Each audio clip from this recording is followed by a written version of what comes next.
Without any further ado, I'm going to introduce Joshua Hale, who is the president and CEO of the Big Shoulders Fund. By the way, none of our luncheons would be possible if were not for the fact that organizations, corporations, individuals help us sponsor these events.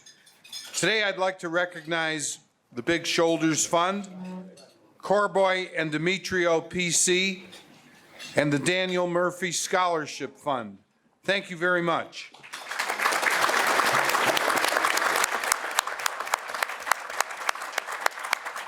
And now we're ready for Josh. Joshua Hale is the president and CEO of the Big Shoulders Fund that invests approximately $20 to $25 million annually to support 75 inner-city Catholic schools serving nearly 20,000 students. 80% are minority, 66% live in poverty. Annual investments from the Big Shoulders Funds are for scholarships, student enrichment, operational management, academic and professional development, leadership development, and an Adopt a School program. Let's give Josh a round of applause and get him up here.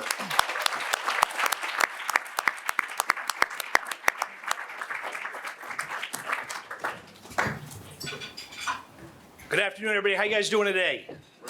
Happy Thanksgiving.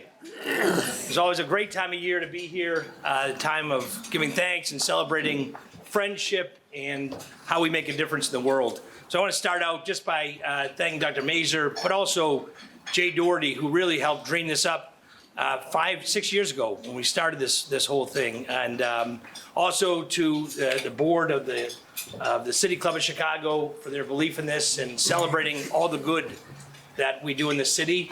Oftentimes, the City Club tackles very hard-hitting issues. I think there's a hard-hitting issue, but this is one that kind of fills the soul as well. Also, Amanda Agosti, who heads up the effort here, she does phenomenal work. A big round of applause for Amanda.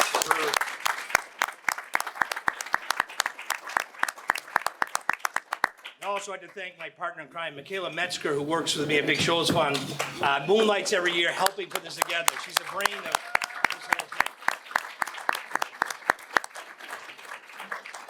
thing. Amazingly, this is our 5th panel on philanthropy here at the City Club.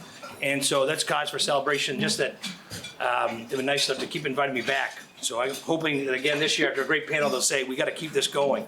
But over the years, we've explored a number of different topics on this aspect. If you remember back, the first one was Chicago Philanthropy, A Brave New World. The next one was Doubling Down on Mission. The third was What Fills Your Soul? And then most recently, last year, we did Ripples of Hope, Philanthropy, the Next Generation.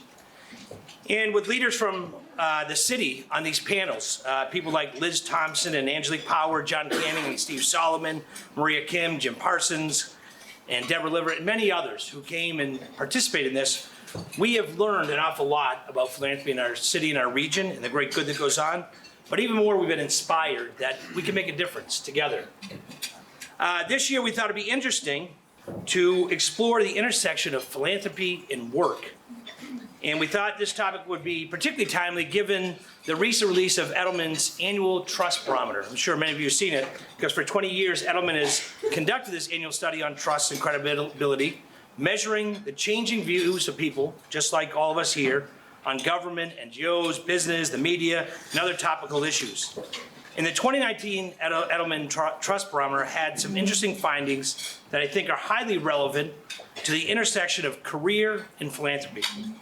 And it's probably a trend that many of us have already been experiencing with employees and colleagues. This year's study clearly shows that people are increasingly turning to their relationship with their employer to help them have an impact and navigate the world. This growing trust also speaks to the growing expectations of employers. Amazingly, nearly 70% of employees expect that their employers will join them in taking action on societal issues. That's up significantly. And even more, the number of people who expect the CEO and senior leadership to take a stand on challenging issues, especially publicly, jumped 11 points this year to 76%. It's pretty significant. So ultimately, the Edelman report summarized the data collected from the respondents, saying that the expectation is that the CEOs and senior leadership must do more than talk. They must demonstrate their personal commitment inside and outside of the company. In many ways, this is a new opportunity for the intersection of career and philanthropy. According to the Edelman report, as people increasingly have less trust in government and the media, they are looking to their employers, specifically senior leadership, to lead so that they, as employees, can be part of an organization that is making a meaningful societal impact.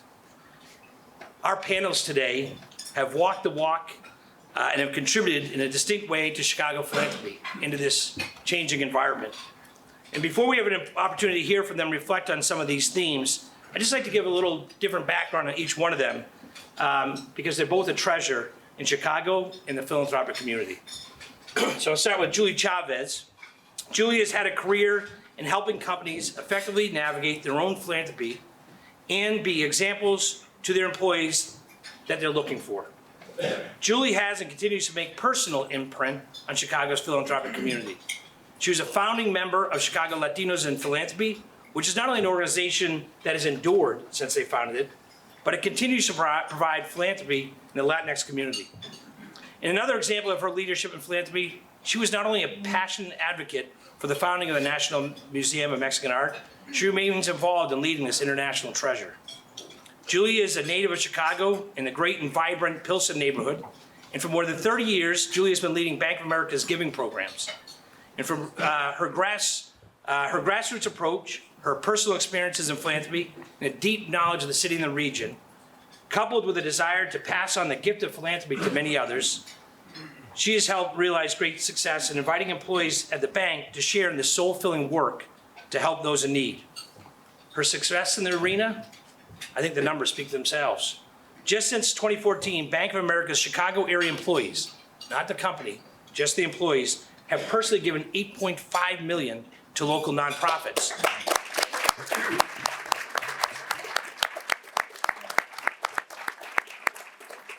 And they volunteered over 215,000 hours. And I see it in our work at Big Shoulders Fund in so many organizations around the city.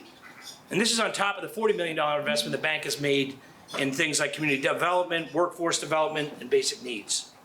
So please help me in welcoming Julie to the panel.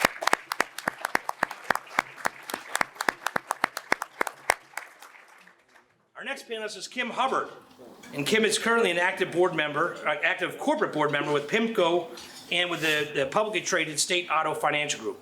Most recently, Kim was Global Head of Investments, Treasurer, and Chief Investment Officer for Ernst & Young, where she managed $7.1 billion. That'll keep you up at night.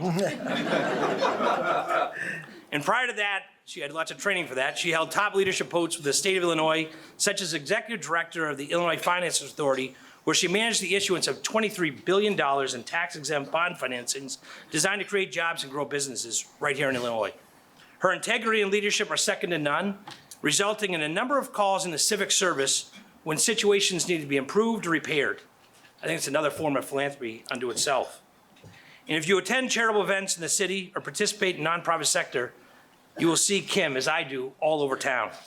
Currently, Kim serves on the board of the Field Foundation and the Economic Club of Chicago.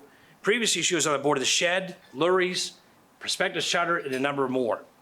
But as you will hear as we get to know Kim a little better, her philanthropy and civic engagement has been personally intertwined in her work over these many years. Please help me welcome Kim as well.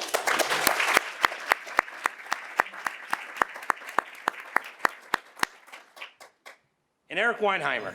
Eric is the president and CEO of Forefront, which is a well-known and well-thought-of membership organization that brings together nonprofits, grant makers, public agencies, advisors, and allies under one umbrella. And while Eric has a big and demanding job at Forefront, he is doing groundbreaking work leading an organization which is a tremendous resource across the state for the benefit of the social sector writ large. But in my mind, Eric is best known for his transition from the financial services sector to the social impact sector when he took the position of president and CEO of a fledgling organization, the CARE program, back in 1996. In Eric's word, he was motivated and charged up to, quote, be a part of something that was bigger than myself in particular to help those struggling with urban poverty. We'll hear more from Eric shortly, but Eric's passion translated into innovation and impact that would, first and foremost, help those care ambition to serve, but also inspired and captured the attention of onlookers near and far. CARE is a model for those of us inside the social impact sector, and I would say outside as well, to look to for inspiration, both in terms of the impact and how they do it. He has and continues to help create opportunities at Forefront for-profit company employees in the grant-making community to intersect effectively with the social impact sector toward helping others with a hand up. Please help me welcome Eric as well.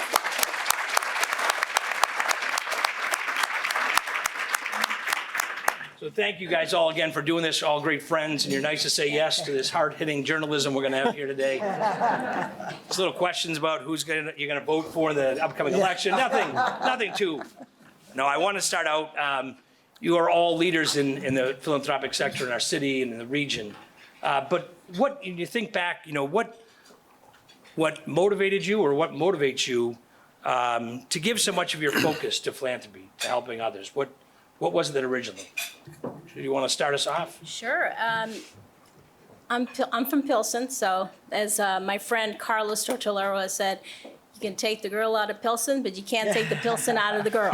So when I look back at my roots, that's very important to me. And I think about my parents, and I come from a family of 7, and they sacrificed for us. 5 of us went to Catholic elementary school, and 3 of us to Catholic high school. So that is really the emphasis of where a lot of my interest in philanthropy, I guess, started. It started at home, and just seeing the care that they had for us. But professionally, I think I got into the job accidentally.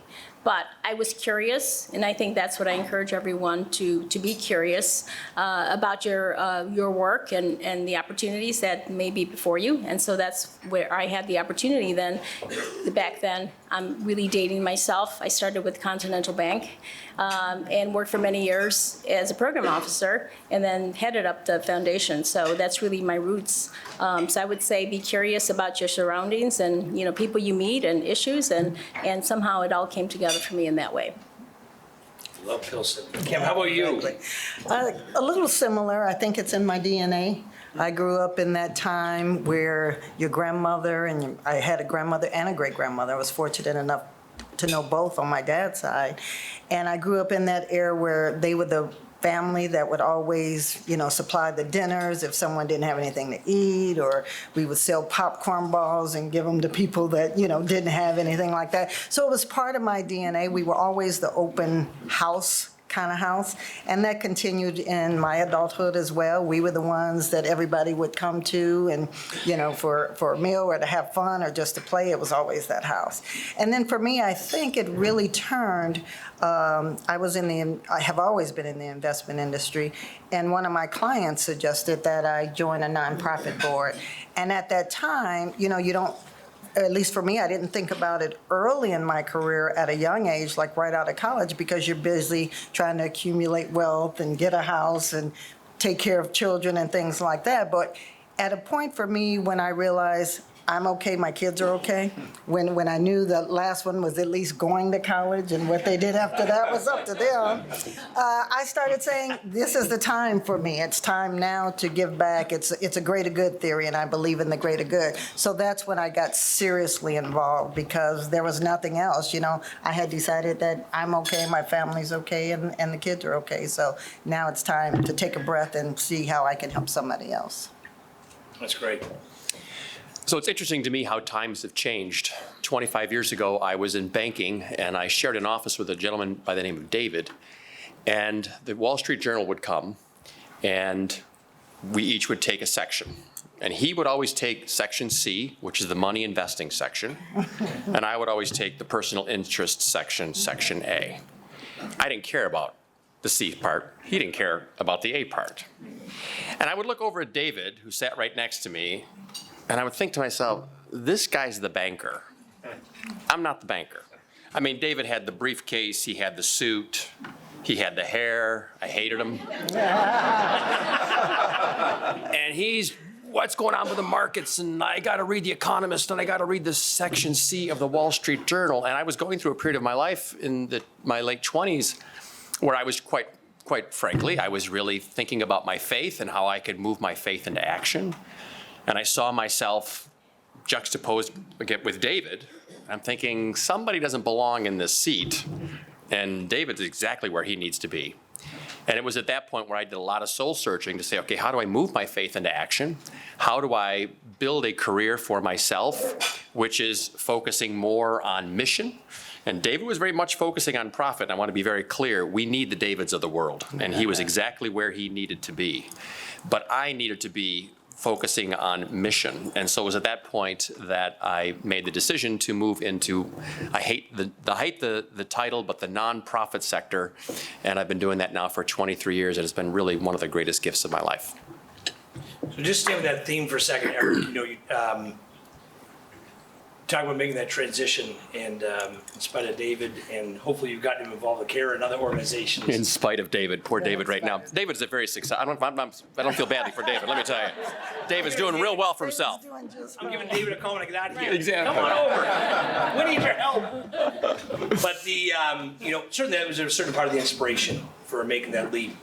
You know, you think about inspiration and philanthropy, are there someone that inspired you in this work, either before you got into it, when you're young, or once you got into it? I know that certainly at CARE, you've talked a lot about a friend of yours.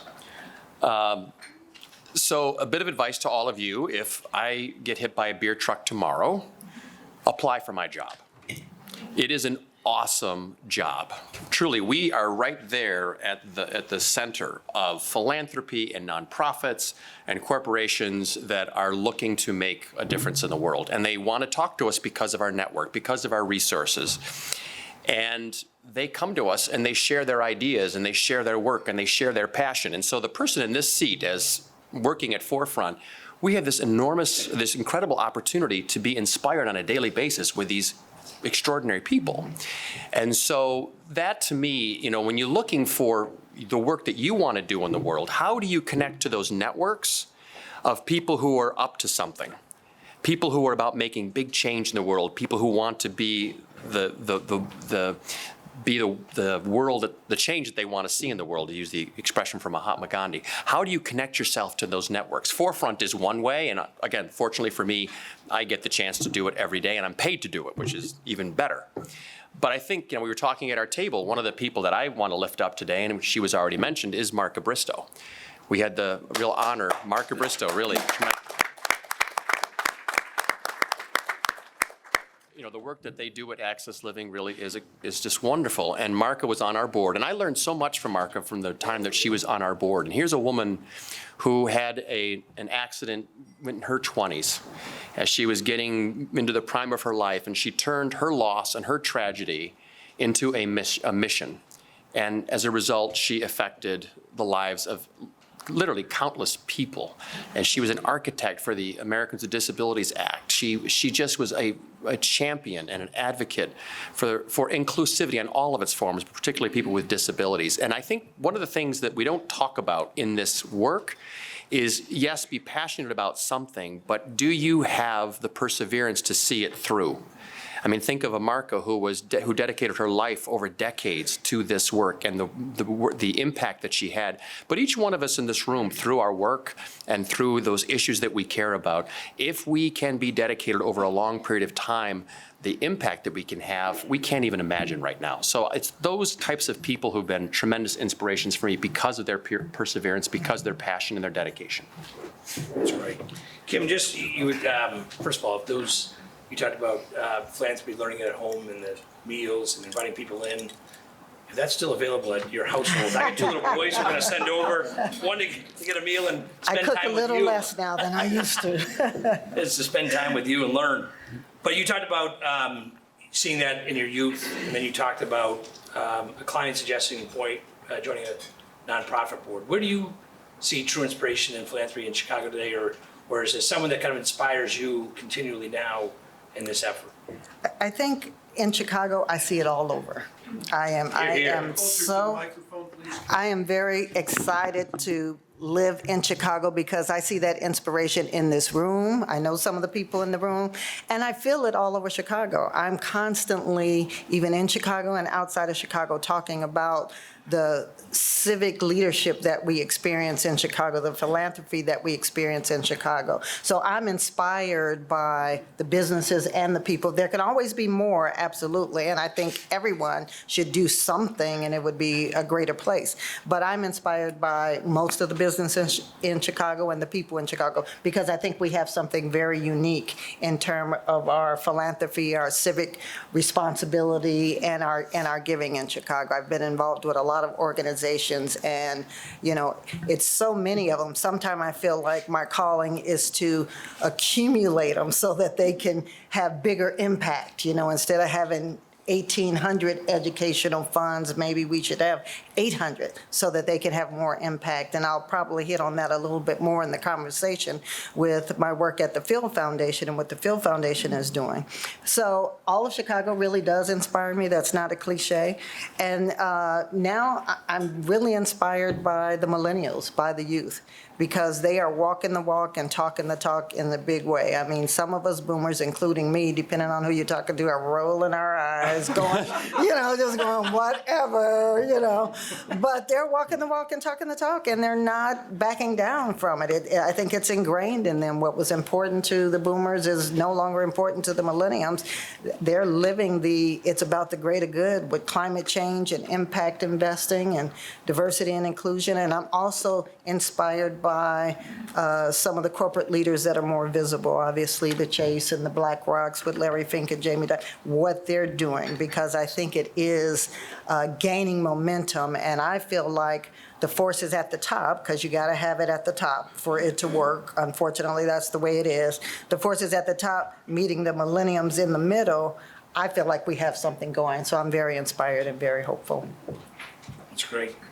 No, I have had the benefit of I met Julie when I first moved to Chicago almost 20 years ago. I moved to Pilsen to work at Cristo Rey with Tony, who's now the president. I think he's here today, Tony Ortiz. There he is. And we got to know Julie awfully well in that work. And we also saw you around Pilsen. A lot of good, there's Cristo Rey, the Resurrection Project, the museum, so many different things. There's a passion there, obviously. Right. And how did that manifest itself, but also where do you see inspiration for how that's carrying in the next generation? It's a variety of things. So when I grew up right across the street from the museum, the National Museum of Mexican Art. So at that time, of course, it didn't exist. So many years later, when I became part of my career in philanthropy, I got to know Carlos Tortolero, the founder, and so it was a natural for me. So I didn't realize that all those years earlier, as I was playing in the park and my family was playing in the park and using the park, that one day I would have such a great impact. And so, think about where you lived, where you come from. So it's in your backyard. So for me, it was, it happened naturally like that way. And I think about, one special moment when the museum had a capital campaign in 2001, and we were celebrating the event, and there it was on the way home, and I looked back and I saw the museum, the new wing had been added, and it gave me such great pride. It looked like the place was hovering, at night. Wow. It was not the tequila, okay? But when I look back, I was like enormous pride just sprung out of me. So it's those moments, I think, that, of course, there's been challenges with everything, but it's those moments. More recently, though, about 10 years ago, when Bank of America inherited the LaSalle Marathon, now called the Bank of America Chicago Marathon, I'm inspired by that. It doesn't inspire me to run, but I have the honor of experiencing the start stage. So there you are, all the runners getting ready to do their thing. And it's like every shape, size, color of person that you see running. And many of those individuals, 40,000 or so runners, 10,000 of them run for charity. And so last year we raised $22 million. So it's the largest single event. Yeah. So you take that 22 million, it emanates from the official charities that we have.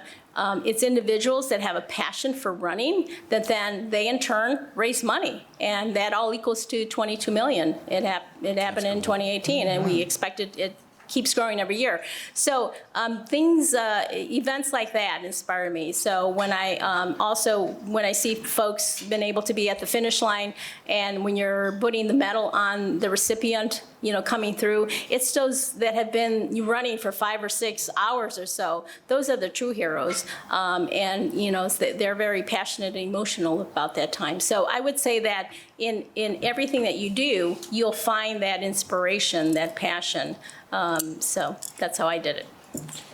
You didn't know this, but there's a prerequisite. If you're at this lunch today, you have to run the marathon. So start working out. You can start at the Hale 1K turkey trot, but you might have to do a little more than that to get ready. Trot. Trot. So just to shift for a minute, a little bit to the intersection of career and philanthropy, and I guess understand a little bit where that's worked well for you and maybe where it's been a challenge.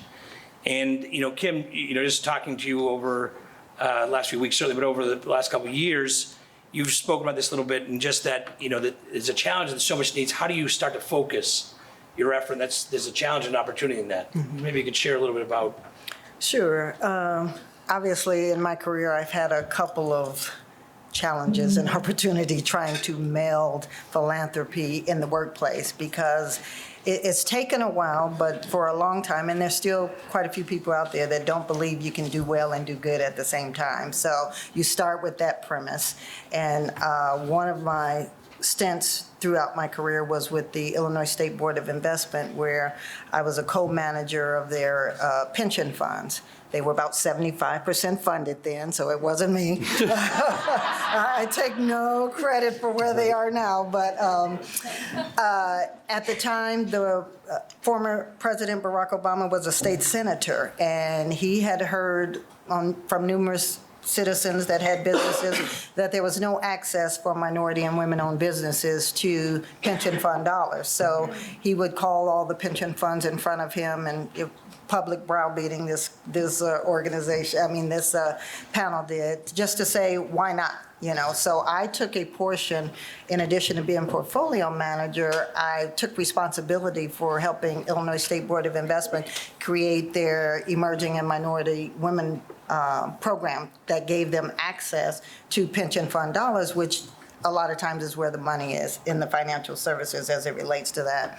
So, but in doing that, you always get the naysayers. I don't know anybody. There's not anybody out there. They don't have best execution. So when I designed the program with the staff at ISB and our consultant at the time, I wanted to make sure that everything that they could say in a negative way, we had already addressed, okay? So we did a study about best execution for minority and women-owned firms. We did a study and put that information in there, and it was no different. You had the normal bell curve that you would with anybody else.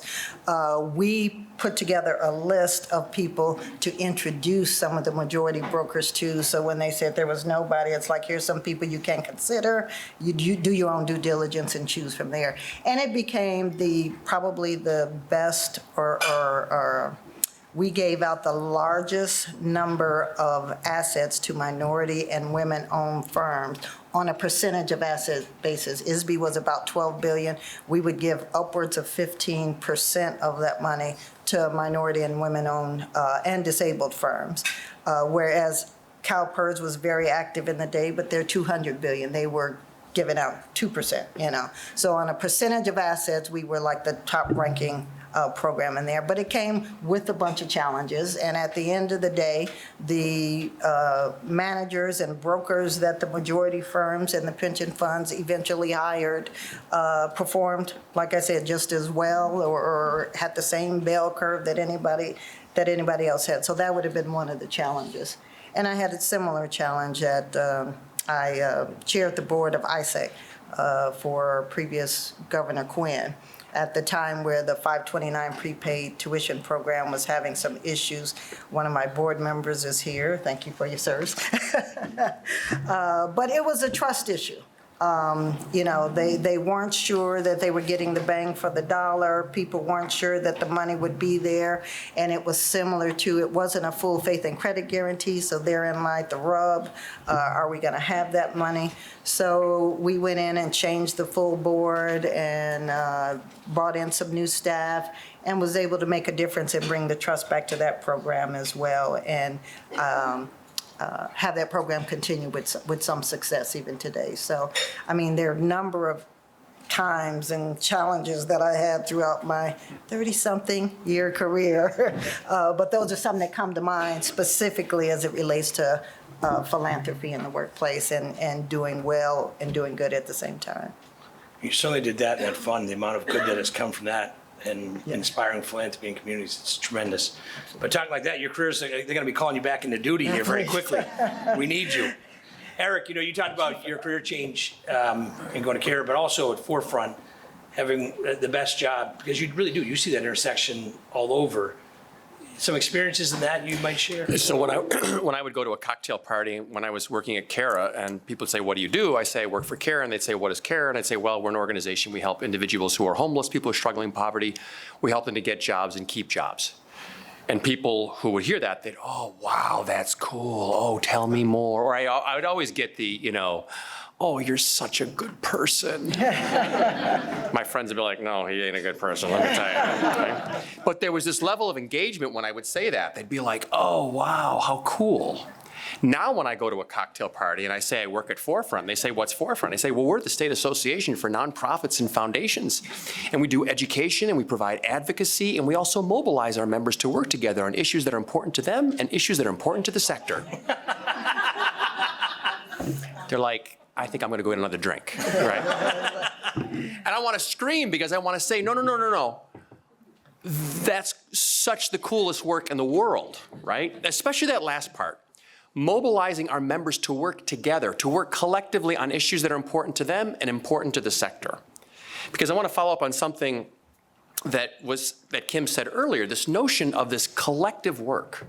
And I'm convinced through my experience in this field that if we do not get organizations, public, private, philanthropy, nonprofits, to work collectively on issues that we all care about, we're going to continue to be operating at the fringes.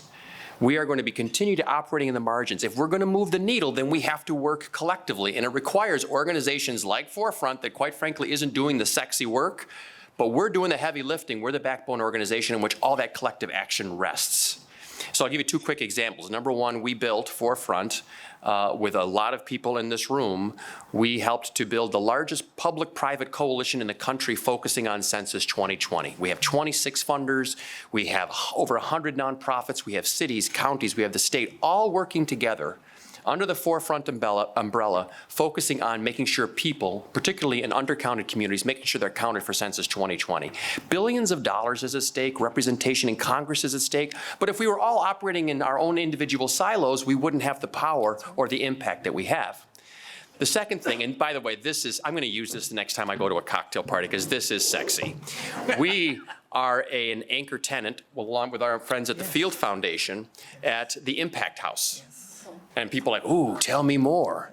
This is cool, folks, because it's going to be the largest co-working space for philanthropy in the country. So no, nonprofits are notorious for working in silos. Let me tell you, philanthropy is even more notorious for working in their own individual silos. And this is going to be a space, and it was created by a gentleman by the name of Israel Adonijah, who I'm sure many of you know from Fabric Impact House. And he's bringing us together. There's 9 foundations in there right now, and plus a Forefront. And it's going to be this really cool space where people come. Foundations are going to be located there, but nonprofit programming is going to be done there through Forefront. And there could ultimately be 15 to 20 foundations under one roof. Imagine the collective action that could occur, the partnerships, the conversation. How is that going to be leveraged so that we truly can work together and move the needle on some of these issues? So stay tuned. We're moving in the spring, but that's going to really be a transformative moment, I believe, for Chicago, and I think it's going to have an impact on philanthropy nationwide. So really, really exciting. Yeah, I'll make a quick comment on that as it relates to the Field Foundation. going into that space. You know, imagine the possibilities when you're sharing ideas in philanthropy and civic engagement and civic involvement. I just think it's huge. Just like Eric does, it's going to be huge and have a real big impact. And one of the things we've been trying to do at the Field Foundation and being in this combined space is just a part of it, is we're a small organization compared to the Joyce and the MacArthur and Chicago Community Trust. So when we hired our current CEO, Angelique Power, some of the conversation was around pipeline. Okay, we can start, we're doing due diligence, we're doing different things at the Field Foundation, we're looking at different missions. We're focusing in certain areas, the South and the West Side and so forth. So as we give to these smaller organizations, because we have limited funds, maybe we can share ideas with the Joyce or the MacArthur or the next level so that they can continue their stream of income and then get more. So kind of like build a pipeline, and as it moves through the pipeline, it grows and grows and grows so that these organizations can have bigger impact. And I see that taking place with this shared workspace as well as many other very positive things. That is, I've heard a bit about it, and it is Yep. unbelievably exciting. However, at Big Shows Fund, there's been a lot of talk about shared office space. With me going to some office alone and them being in another office, I don't know what that message is. I gotta talk to someone about that issue, though. But just that idea of sharing ideas and sharing space, you know, kind of, you know, in the backdrop of this Edelman study and what employees are saying about their desire and increasing expectations, really, of employers to be change leaders. You know, I'd like to hear from the three of you just about strategies that you're seeing work well. And maybe, Julie, just, you know, one, philanthropy cuts across Sure. many different experiences and desires, and then you put that in the workplace. And one is, you know, senior leadership, understanding all those, and then building. And you at Bank of America have done unbelievable work of cutting across the organization. And one of the things I've heard about from you and others in the organization is, I think it's courageous discussions. Courageous conversations. Conversations. Yes.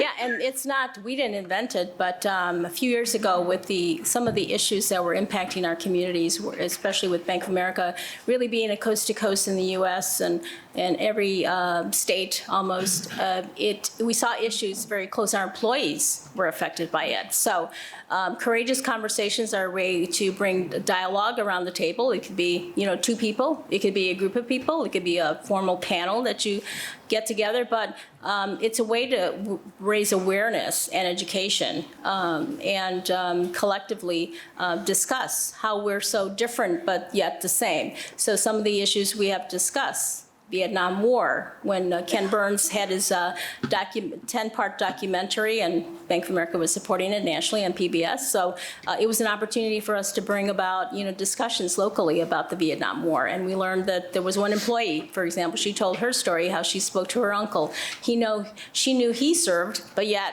you know, he never talked about it, but this is a way to open up that dialogue, that conversation. So we have conversations on domestic violence, on drug addiction, on wellness, mental wellness, PTSD, et cetera. So through these courageous conversations, the company has supported, you know, this notion. So whether it's individual employees that want to come together at a local level, or sometimes they're sent through a webinar. We might have an expert panel that's put together. So courageous conversations are a way, again, responding to our employees really told us how some of these issues are impacting them, and a way to bring it and talk about it in the workplace. The other thing is our employee giving.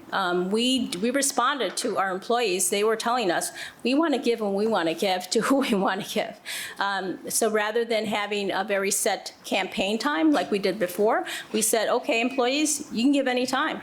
Recurring payroll, one-time gift, whatever, any 501c3. So we made that very flexible for them and enabled them to build, to give. So when you look at that number of 8 million or so that our employees have given over the last 5 years, it's only rising every year. Because again, we have empowered our employees to tell us. There have also been some heavy public policy issues, and I've not seen, you know, companies now feel compelled again because we wanted to respond to our employees.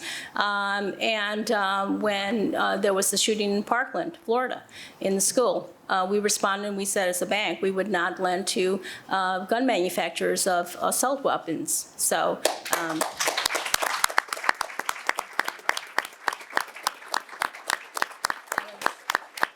That was back in April last year, and it's been a hard conversation, of course, with our clients, but again, we heard that from employees, and so we responded in that way. So I'm seeing more and more kind of general, broader public policy decisions and stances that companies are taking. Eric and Kim, do you guys have any thoughts on that as well, or examples? I would just echo what she's saying about the courageous conversations, and to also, when you think about diversity and inclusion, it's a cliche now to talk about that, but focus on the inclusion part. The diversity part is kind of a given. You can count the numbers and do the numbers, but think about how that person feels, what they might be going through, and as you design programs in corporate America, focus on the inclusion part and not just the diversity part, because I think that's going to make a big difference, and it makes a difference to the person that you're trying to bring along. So that's the only thing I would add to some of your comments. Eric, how about you work with all these companies? Just really quickly, it's funny, when I made that switch from banking to the nonprofit sector, it was, you either want for-profit or nonprofit. And certainly the millennials now are saying, no, I will have both, thank you very much. I will have profit and I will have purpose. And the company that I come to and work at, they had better understand the importance of having an impact not only on the bottom line, but also on the environment, on the community, on the employees, and the triple bottom line, if you will. And that is not an aberration, that is the norm now. And so you're seeing this movement of the B Corp community throughout this country, and the 1,200, 1,500 companies throughout the country that are focusing not just on maximizing profit, but also having within their bylaws that they must consider social impact as well. That's not a trend that's going away. And so I think companies now have to do more of these courageous conversations and look at how they're investing their monies, and look at their vendor list, and look at the inclusion that they have not only at the board level, but in executive leadership. It's a very exciting time, and I think there's great opportunities for all of us, regardless of the industry that we're in, to really make a difference. Okay, let's give our panelists, let's give Josh Hale big round of applause. Wonderful program. We have time for a few questions. If anybody has any questions you'd like to address to any of our panelists up here, just hold up your blue card. Alex, I see several questions down here in front and back there. And meanwhile, Josh has a few questions in hand. I want to remind everybody that our programs are podcast over WGN Radio. So if you didn't get everything down on your little notepads that you heard today, you go to WGN Radio. And we have a few more questions here. There you go. What is it with rapid fire here? All right, so first question I have is from Patty Bidwell and the Bidwell Foundation. And she says, I don't see the support or awareness of the many philanthropic efforts that you and others represent by our politicians. In fact, they sometimes undermine those efforts by ignoring them. What can be done to change that? Well, we have to have an involved electorate, sorry. Is our employees are giving and active and telling us as a company what we should be doing? We should be encouraging them, of course, to vote. So that's how we do it at the ballot box. And so I think civic engagement should be encouraged. Anybody else? I mean, I see Sean Healy here from the McCormick Foundation and the great work that they do around civic engagement, so critically important. I think this past 5, 6, whatever time period, number of years, if it's shown us anything, it's the importance for all of us to be voting, to Julie's point, and also to be counted for Census 2020. A lot is on the line, so that definitely is something that each of us can do. I would echo everybody registered to vote because that's the way you're going to change things. And also, there's nonprofit organizations, but there are a lot of agencies and government officials that could use the help of the people in the room as well. So it's a blood sport in Chicago, I'll just say that. But it's necessary. So also consider some of the governmental agencies to help work with and to help these politicians do the right thing. So I saw Jose Rodriguez here from the Dana Murphy Scholarship Fund, and he asked a question. Based on your unique experiences, what are the most exciting and/or promising innovations in philanthropy in Chicago? I think we talked about one, the Impact House. That's right. That is so cool. That is really cool. I know Izzy Donajay and his passion for, he started many years ago with working with youth. So I think that is exciting. I would agree. I would also add one more, and I think that, philanthropy has historically here in Chicago done a wonderful job of investing in direct service organizations, obviously critically important. But I think there's more conversations being conducted now about the systems and the policies that have resulted in a lot of the inequities that we have in our society right now. That's something that foundations have never wanted to really talk about or be a part of. I think there's more conversations about, particularly around the area of, the racial inequality and racial inequities that certainly are very pervasive, not only in our state, in our city, but around the country. So I think I'm going to be curious to see how that conversation continues. And I would just add, you hear more and more about impact investing too, like the YWCA Dory McWhorter has started an impact investing fund. I know our foundation, or one of the foundations that I'm associated with, we're tying our general mission to our financial mission as well. So you're seeing more direct impact investing and focus on that. I think that has a little momentum now as well. A question here from Amber Smock from Access Living. Amber here, ready. Imagine that it's November 25th, 2020. How will you be prepared to address philanthropic issues in the coming year?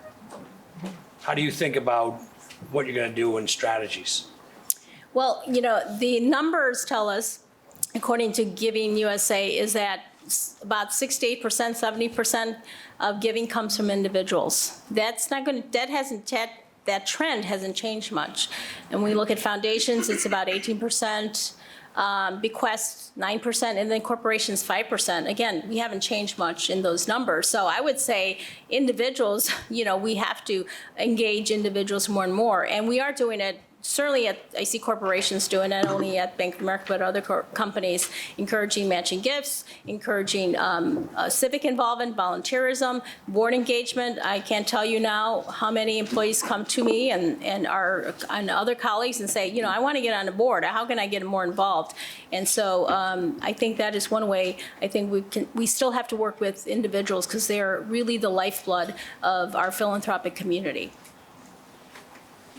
Any thoughts on that? Very similar to what Julie was saying, but I would also, I think now about what I see again, I always go back to the millenniums and how involved they are in everything.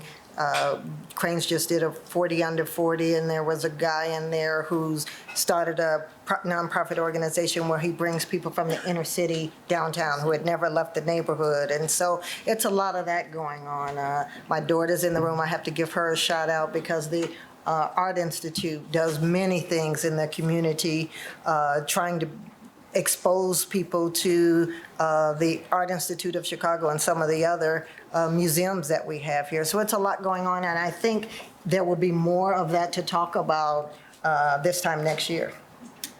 I love that hope of the next generation. And I would just say really quickly, I think that we need to be ready to mobilize our sector to make sure that policies and systems are favorable to our work, to do it in an appropriate way, obviously, but that's the reason why organizations like Forefront exist. I mean, with every new administration and new policies, we need to make sure our voice is heard. We need to make sure that people understand the value of our work, the importance of our work, how we are the backbone of a thriving society and the civil society and a thriving economy.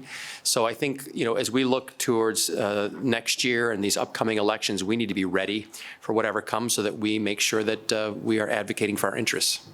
Just to keep on that topic, one of the questions is from Sharon Takinis, the Alfred Group, and she asked about the term nonprofit. And as you talk about the sector, what would be an alternative to that? What's a better, maybe? I always like mission-driven. Mission-driven. I mean, we have to make we won't say profit, God forbid if we say profit, but we need to make a margin. We need to have a surplus. Otherwise, we go away, folks. So it's a horrible term. It's a tax status, and it is, I mean, we're the only sector that identifies itself with what it's not. Makes no sense. At least it's a very exciting name. No, exactly. Nonprofit. Let me tell you what I'm not. Okay. Running the marathon, and you have to come up with a new name for the sector. No one's leaving here until we get this all done. Final question from Dave Catunia at the Communities and School of Chicago. He said, just in terms of the backdrop of our discussion today, how much is philanthropy increasing employee retention and/or improving the culture within your company, your organization, or what you've seen over time? I don't have those numbers, but I can tell you just by the amount I see of our giving, that with employees, using matching gifts, our employees giving on their own. I'm impressed by that number myself. When I think of my colleagues collectively, giving that and times that over many companies that do that, I'm impressed by that. I would think that the hope has to be, again, in the individual. I see the momentum. Different generations of people are working together now more than ever before. So I think we all have to, understand and learn and respect that. And so we all have each of our potential or something to give, to bring to the table. So understanding that is important. So I'm going to turn this over to Dr. Mays, but I just want to thank Eric, Kim, and Julie, who have all had a big impact in my life. For your great work.